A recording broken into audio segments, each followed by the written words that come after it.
નમસ્કાર મિત્રો, નાના બાળકો માટે એટલે કે પ્રાથમિક શાળાના બાળકો માટે 5 થી 8 કે 6 થી 8ના વિદ્યાર્થીઓ માટે કઈ રીતે વાર્તા મૌલિક વાર્તા લેખન સર્જનાત્મક લેખન કઈ રીતે થાય એ મહત્વનું છે. તો એના માટે સૌથી મહત્વની બાબત છે વાર્તા માટે વિચારતા થાવ. એટલે વાર્તા લેખન માટે કે સર્જનાત્મક લેખન આ બંને માટે જરૂરી છે વિચાર. આ વિચાર હશે તો જ તમે કશુંક નવું. હવે આ વિચાર એટલે શું? તો કે આપણે બેઠા બેઠા વિચાર તો કરીએ જ છીએ, પણ સર્જનાત્મક વિચાર, કંઈક સારો વિચાર કેવી રીતે થાય? તો કે ભાઈ આપણે કોઈ બાબત, કોઈ વાર્તા લખવા ધારીએ છીએ તો એમાં પહેલાં તો શું શું હોય, એક વાર્તામાં શું હોય. તો આ વાત માત્ર 6, 7, 8ના બાળકો વાર્તા લખી શકે એટલા માટે છે. બાકી વાર્તાનું શાસ્ત્ર તો જુદું છે. વાર્તા તો વિશિષ્ટ રીતે લખી શકાય અને આમ જો તો એના કોઈ નિયમ નથી, પરંતુ તમે લખી શકો, બાળકો લખી શકે બાળ વાર્તા, અથવા તો પોતાની વિચારને એક મુદ્દામાં ઢાળી શકે અને વ્યવસ્થિત વાર્તા જેવો ઢાંચો આપણી સામે આવે, એના માટેના કેટલાક મુદ્દા છે. એમાં સૌથી પહેલો મુદ્દો છે પાત્રાલેખન. સૌથી પહેલો મુદ્દો શું છે? પાત્રાલેખન. તો પાત્રલેખનમાં એક શબ્દ છે પાત્ર. તો પહેલાં તો પાત્ર નક્કી કરવું પડે કે ભાઈ મારે આ વાર્તા કેવી છે, તો એ વાર્તાનું પાત્ર શું છે. બરાબર છે. કેવા કેવા પાત્રો મારે લેવા છે? પ્રાણીઓને પાત્રો બનાવવા છે કે કોઈ વ્યક્તિને પાત્ર બનાવવું છે? તો પ્રાણીને પણ કેવા પાત્ર બનાવવા છે? પ્રાણી છે એ માણસની જેમ બોલતા હોય એવા પાત્ર બનાવવા છે કે પછી માણસ છે એ કંઈક વિશિષ્ટ રીતે પોતાનો વર્તાવ કરે એવું લેવું છે? આ મહત્વનું છે. તો પાત્ર પહેલાં નક્કી કરવાનું છે આપણે કે મારે આમાં કયા કયા પાત્ર.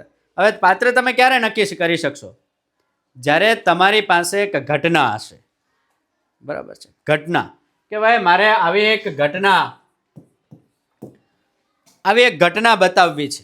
તમે વિચાર કર્યો ત્યારે જ આ ઘટના તમારી સામે આવી ગઈ હશે.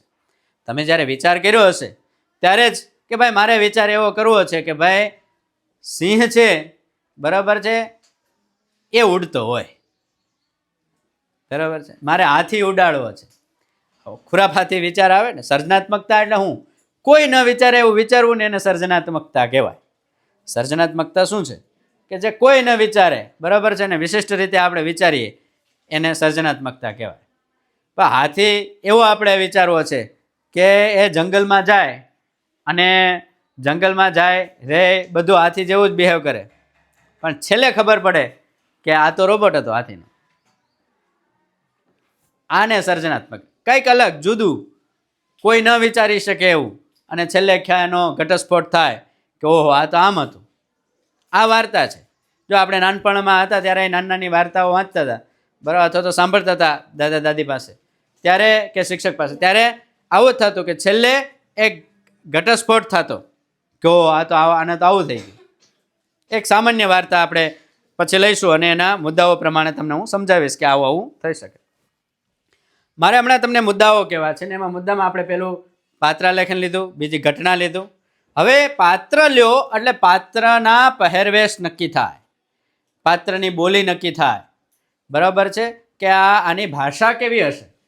એટલે ભાષા, બરાબર છે, એ સૌથી અગત્યનો મુદ્દો છે આપણી કોઈ પણ લેખનનો.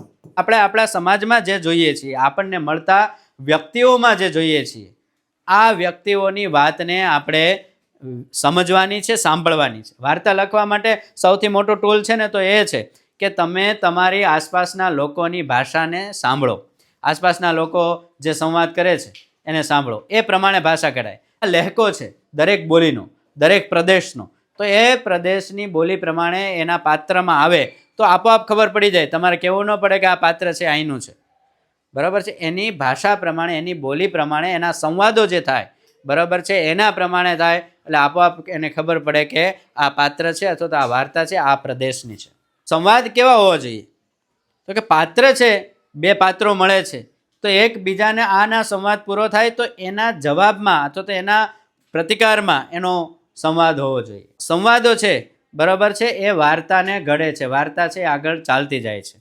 દાખલા તરીકે ઓલું વાદળ પડ્યાની વાર્તા તમે સાંભળી હશે, બરાબર છે, કે એક સસલું છે એ સૂતું હોય છે અને ઉપરથી પાંદડું પડે છે અને એ દોડે છે કે વાદળ પડ્યું તો એ દોડે છે. તો એ જ્યારે દોડે છે તો જો એની વાર્તાના સંવાદો જો, એની સામે તરત હરણ આવે છે ને હરણ કહે છે ક્યાં ગયા, ઓલો તરત કે વાદળ પડ્યું, બસ આટલું જ. એ સમજાવવા રોકાતો નથી, કારણ કે વાર્તાની પરિસ્થિતિ એવી છે કે ઓલો દોડી રહ્યો છે. જો આમાં તમે લાંબા સંવાદો મૂકો તો શું થાય કે આને તો કંઈ થયું નથી, અને વાચક છે એ વાર્તાના સંવાદમાં ખોવાઈ જાય. પરિસ્થિતિ જેવી હોય એવા સંવાદ છે એ રચાતા હોય છે. પેલું સસલું દોડે છે તો ટૂંકા સંવાદ છે, ક્યાં જાઓ છો તો કે વાદળ પડ્યું, ક્યાં તો કે પાછળ દોડો મારી સાથે, બસ આટલો જ ટૂંકો જ સંવાદ. અને ઓલું હરણ પણ એની સાથે દોડવા માંડે, ધીરે ધીરે બીજું પ્રાણી મળે એ પણ એની સાથે જોવા, પેલો વાંદરોય દોડવા માંડે, એમ કરીને બધા જ જાય છે અને બધા જ દોડે છે. તો છેલ્લે સિંહ મળે છે. ત્યાં વાર્તાના સંવાદ થોડાક ઠહેરાવ આવે છે. ઓલો કે પણ ઊભા તો રહ્યો, થયું છે શું, ક્યાં પડ્યું છે વાદળ, ચાલો મને બતાડો. અહીંયા સંવાદ લંબાણા, કારણ કે હવે વાર્તાનું પરિણામ લાવવાનું છે, એને વાર્તાને પરિણામ સુધી પહોંચાડવાની છે, બરાબર. તો આ વાર્તાના સંવાદોની રીત છે. ક્યારે જરૂર પડે ત્યારે ટૂંકા સંવાદ, જરૂર પડે ત્યારે મોટા સંવાદ, બરાબર. કોઈ વસ્તુને સમજાવો છો ત્યારે મોટા સંવાદ હોય, બાકી ટૂંકા સંવાદની અંદર વાર્તા છે આગળ વધતી જાય, બરાબર છે. આ આપણે શીખ્યા છીએ. અને સૌથી મહત્વનું વાર્તાનું કોઈ પાસું હોય તો એ છે સંઘર્ષ. શું છે? સંઘર્ષ. આ સૌથી મહત્વનું એટલા માટે છે કે આપણે ત્યાં એક એવી વાત છે કે ભાઈ વાર્તા એવી હોવી જોઈએ કે માણસ જકડાય રહે, બરાબર છે. તમને તમારું ઉદાહરણ આપું. તમે તારક મહેતા કા ઉલ્ટા ચશ્મા મોટા ભાગના જોતા હશો, બરાબર છે. તો તમને શા માટે બીજે દિવસે જોવાનું મન થાય? કારણ કે પહેલો એપિસોડ એને તમે જે જોવો છો એ એપિસોડ એવી જગ્યાએ એને પૂરો કર્યો હોય કે તમે વિચારમાં રહ્યો કે કાલે પાછો શું થશે. આ સંઘર્ષ છે, બરાબર છે, કે લોકો ખીખતાડે. તમને સાવ સાદી એક વાર્તા આપું જે આપણે બધાએ બહુ સાંભળી છે, પેલા કાચબાની ને સસલાની, બરાબર. આ સંઘર્ષ છે. કાચબો અને સસલું બેયને હરીફાઈમાં ઉતારી દીધા. જો લેખકે કેવી સરસ વાર્તા કેમ રચાય, પાત્રને કેમ ઉલટાવી દેવાય, આ સામાન્ય વાર્તા ઉપરથી આખું વાર્તાનું શાસ્ત્ર સમજી શકાય એમ છે. બે પાત્રો લીધા, બે વિરોધી. જો આ બધા જ હું તમને જે જેટલા આપણે વાર્તા લખવાના મુદ્દા જોયા, આ બધા જ મુદ્દા ઉપરથી ઓલી વાર્તા સમજાવું છું જે બધાએ સાંભળેલી છે. કે ભાઈ એક મોટું જંગલ હતું, બરાબર છે.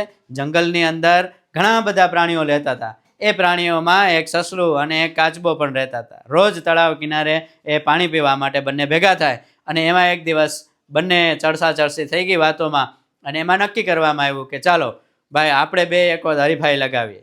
કાચબો કહે કે નહીં ભાઈ, હું થોડોક તારાથી જીતી શકું. તો કે નહીં, તારે આવવાનું જ છે, ચાલ મારી સાથે, કે આપણે કરીએ, હરીફાઈ કરીએ. અને આખા જંગલમાં વાત ફેલાઈ ગઈ. એટલે બધા જ પ્રાણીઓ અને પક્ષીઓ બધા જોવા માટે બેસી ગયા.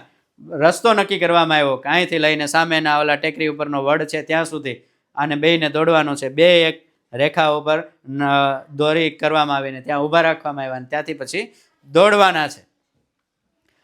દોડવાનું શરૂ કરવામાં આવ્યું. અને સસલું તો દોડવા માટે જ પ્રખ્યાત છે. એ તો બધા જ ને, તમે વાંચક હોય તોય તમને એમ થાય કે આ સસલું જ પહોંચી જાય ને. આમાં પહેલી વાર જ્યારે વાર્તા આપણે સાંભળતા હોઈએ ત્યારે શું થાય કે ભાઈ આમાં કોણ જીતે? સસલું જ જીતે. તો એને સસલું છે એ દોડવા માંડે છે. બધાને વાર્તા વાંચતા એમ થાય, પહેલી વાર જ્યારે આ વાર્તા વાંચતા હો ત્યારે તમને એમ થાય કે સસલું આગળ પહોંચી જાય, આ વાર્તામાં શું રાખ્યું? પણ નહીં, લેખકે એમાં ટ્વિસ્ટ કર્યું છે, સંઘર્ષ કર્યો છે. શું કર્યો છે? ઓલાને કીધું કે ભાઈ કાચબો થોડોક જીતે, સસલાને એવા વિચાર આપ્યા. કાચબો થોડોક જીતે, ચાલો હું ઘડીક આરામ કરી લઉં. અને દોડની જે ટ્રેક હતો એના વચ્ચે એક ઝાડ નીચે સસલું ઘડીક સૂઈ જાય છે કે આજે એ તો અહીં સુધી પહોંચશે ત્યાં તો હું 2 વારે કે જઈ આવીશ, અને સૂઈ જાય છે, નીંદર ચડી જાય છે. સસલું કાચબો ધીરે ધીરે ચાલતો ત્યાં સુધી આવે છે, અને ત્યાં આવતા એને જોઈ છે કે આ તો સૂતો છે, પણ કાચબો છે એનું કામ કર્યા કરે છે. અને કાચબો છેક પહોંચે છે એને જ્યાં નક્કી કર્યું છે એને જીતવાનું, એ ટેકરી ઉપરના વડ સુધી. અને બધાયના આશ્ચર્ય વચ્ચે સૌથી ધીમો ચાલતો કાચબો જીતી જાય છે. અને વાર્તામાં આપણને કેવી મજા આવે! આ જેટલી વાર આપણે આ વાર્તા સાંભળીએ એટલે મજા જ આવે. વાર્તાનું શાસ્ત્ર આ જ છે. જો સૌથી પહેલાં એને એ વાર્તામાં શું કર્યું? એને વાતાવરણ રચ્યું. આમાં એ મુદ્દો મારે ખાસ ઉમેરવાનો છે, વાતાવરણ. આ મેં શા માટે છેલ્લે લીધો? કારણ કે તમને સમજાય.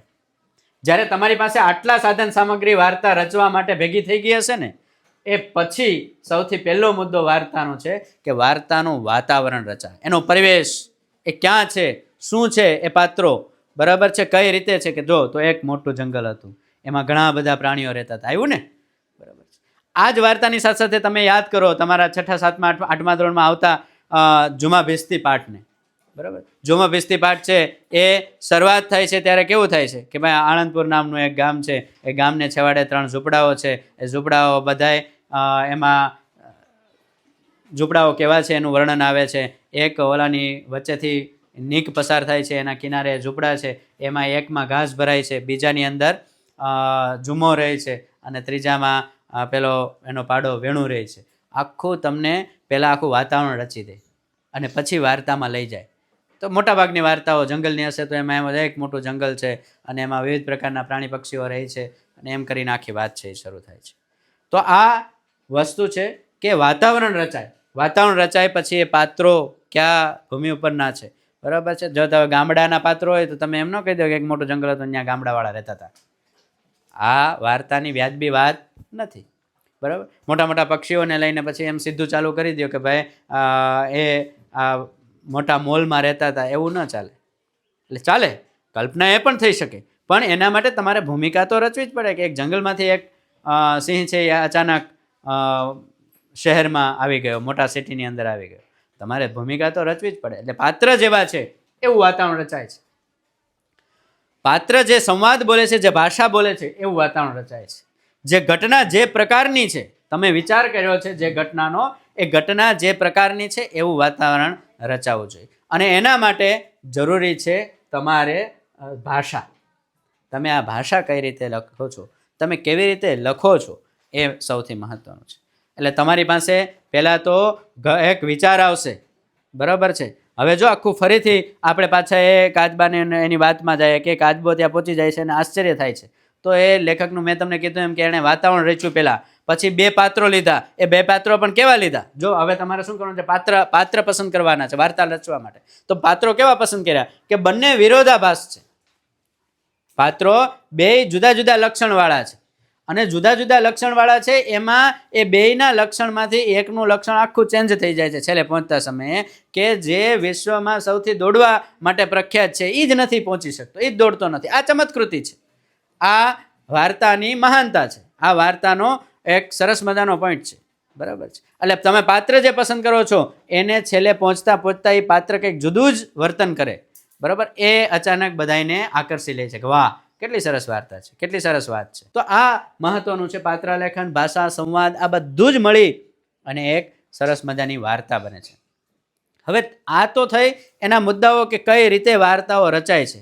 તમારે મૌલિક વાર્તા રચવી છે, તમારે સર્જનાત્મકતા કેળવવી છે, તો સૌથી પહેલાં શું કરવાનું તમારે? મેં હમણાં કીધું એમ કે તમારે વિચાર લેવાનો. વિચાર લીધા પછી તમારે તરત જ શું કરવાનું કે એ ઘટનાને મુદ્દામાં લખવાનું. તમે જે ઘટનાઓ નક્કી કરો એના ઘટનાના મુદ્દા બનાવો કે હવે પછી આ ઘટના બનશે, હવે પછી આ ઘટના બનશે, હવે પછી આ ઘટના બનશે, હવે પછી આ ઘટના બનશે. ને પછી વિચારો કે આ ઘટનાને આપણે અહીંયા બનાવી નાખીએ તો, આ ઘટનાને આપણે અહીંયા બનાવી નાખીએ તો. એટલે ઘટના કયા ક્રમમાં ગોઠવવી એને વિચાર કરવાનો કે ઘટના મારે આ ક્રમની અંદર ગોઠવવી છે. એટલે ઘટનાના મુદ્દા કરી અને પછી એની ગોઠવણ કરવાની. શું કરવાનું? ગોઠવણ કરવાની, બરાબર છે. એની ગોઠવણી કરી અને પછી તમારે શું કરવાનું છે કે એના પાત્રો છે એ નક્કી કરવાના છે. શું કરવાનું છે? નક્કી પાત્રો. આ પાત્રો નક્કી થઈ ગયા પછી તમારે વિચારવાનું છે કે આ પાત્રો કઈ રીતે સંવાદ કરશે. એટલે સંવાદ નક્કી કરવાનો છે, અને સંવાદ નક્કી કર્યા પછી એના વર્ણનો કરવાના છે. એને વાતાવરણ કહેવાય. શું કહેવાય? વાતાવરણ. અને એ વાતાવરણને વર્ણનોમાં ઢાળવાના છે. વાતાવરણ રચાય એના સ્થળ કાળનું વાતાવરણ, બરાબર. સ્થળ અને કાળ નક્કી કરો. કાળ એટલે સમય. એ પાત્ર છે એ પાત્ર કયા સ્થળે રહે છે, બરાબર છે, એ નક્કી કરો. કયા સ્થળમાં છે એનું વર્ણન કરો, અને એનો કાળ સમય. તો કાળ સમય એટલે શું નક્કી કરવાનું? તો કે ભાઈ સસલું છે એ 2:50 નીકળ્યું હતું એમ નહીં, બરાબર. સમય એટલે કે કેવા સમયમાં, વાર્તા ઘણા બધા સમયમાં આવતી હોય, બરાબર છે. તમે એમ નક્કી કરો કે ભાઈ આપણે જ્યારે લાઇટ પણ નથી એ સમયનું વર્ણન કરવું છે, તો ત્યાં પછી પંખો હોય નહીં, વાર્તામાં ક્યાંય વચ્ચે ગાડી આવે નહીં.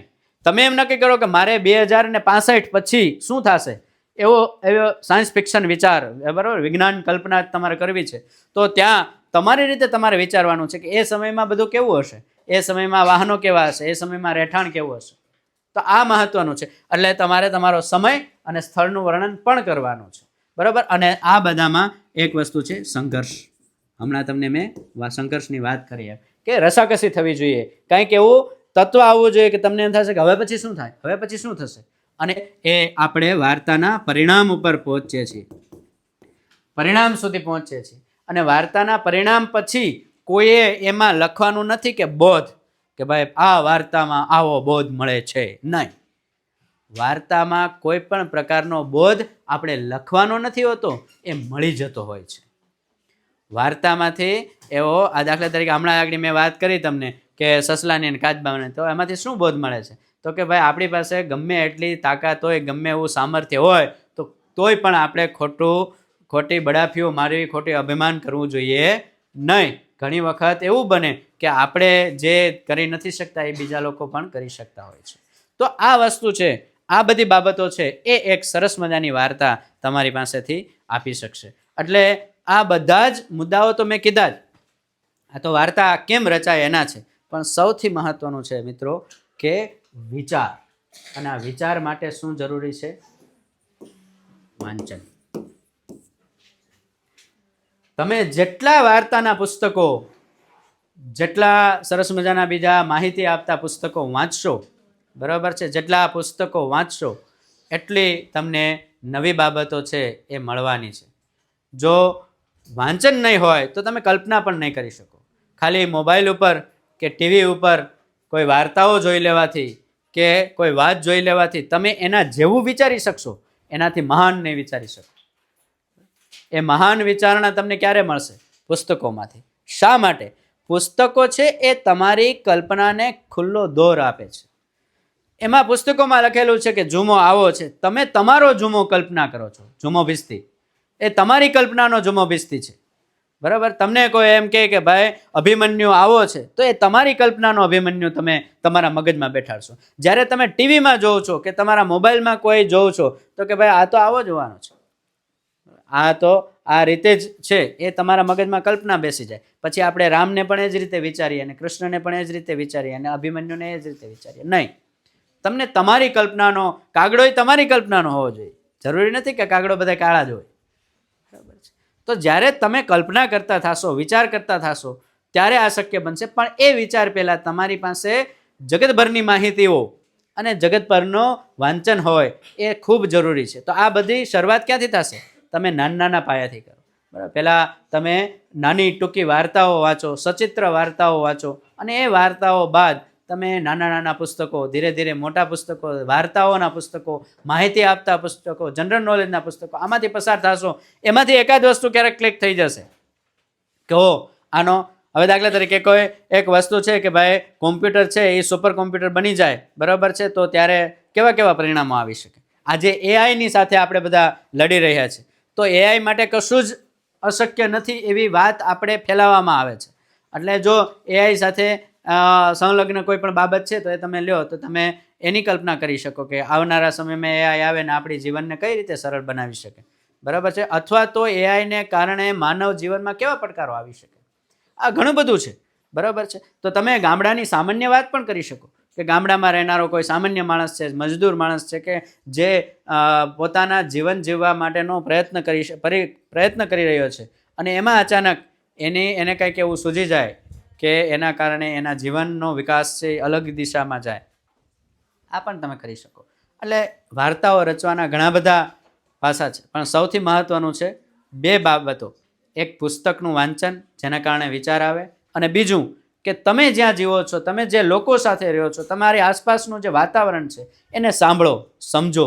તમે ચાલ્યા જાઓ છો તો એ વાતાવરણને જુઓ, આસપાસના ખેતરો જુઓ, આસપાસની વસ્તુઓ જુઓ, અને એમાંથી વિચારો કે આને જો હું લખવા ધારું તો કઈ રીતે લખવા ધારું. તમારા જીવનમાં બનતી ઘટનાઓ એટલે તમે દૈનિક નોંધપોથી લખશો ને તો આ ટેવ ધીમે ધીમે વિકસવા માંડશે.